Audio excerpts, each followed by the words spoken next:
24 Türchen sind geöffnet worden. Ich hoffe, Sie bzw. ihr hattet Spaß dabei und steckt gerade in den weihnachtlichen Vorbereitungen, beziehungsweise wenn nicht, aufgrund von Religion oder Region ein bisschen später, hoffe ich trotzdem, dass alle wohlauf sind und gerade beseelt sind.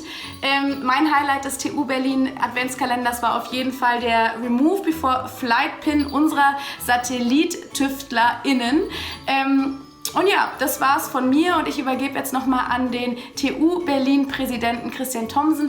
Der hat nämlich noch gute Wünsche für Sie oder euch. Liebe TU-Angehörige, das Jahr ist fast geschafft. Sie haben vielleicht an den 24 Kalendertagen mitgemacht, vielleicht schon etwas gewonnen.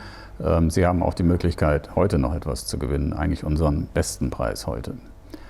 Es ist Gelegenheit für mich, mich bei Ihnen allen zu bedanken. Sie haben in vielen Bereichen, in dem Bereich der Forschung, Hervorragendes geleistet, auch im Zusammenhang mit der Corona-Pandemie.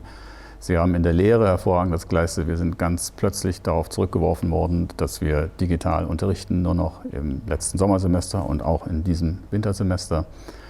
Die Verwaltungsarbeit hatte die besondere Herausforderung, dass sehr viel aus dem Homeoffice gemacht werden musste, gemacht werden sollte, gemacht werden konnte. Sie haben sich da alle sehr viel Mühe gegeben. Und ganz besonders will ich die Studierenden noch einmal ansprechen, die ja eigentlich an Uni kommen, um hier zu sein, um Leute zu kennen, um sich zu treffen, um auch außerhalb der Uni Sachen zu unternehmen.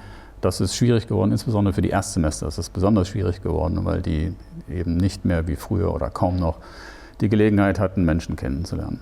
Aber Sie alle haben Ihr Bestes gegeben. Ich bin Ihnen da sehr dankbar dafür. Ich glaube auch, dass die TU Berlin sich sehr gut da bewährt hat. Unter den Umständen haben wir sehr viel erreicht und sehr viel machen können.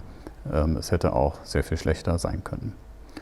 Jetzt wünsche ich Ihnen, wie gesagt, dass Sie gewonnen haben in dem Adventskalender, vielleicht einmal. Ich wünsche Ihnen eine erholsame Weihnachtszeit, eine erholsame Zeit zwischen den Jahren und ich freue mich auf das nächste Jahr.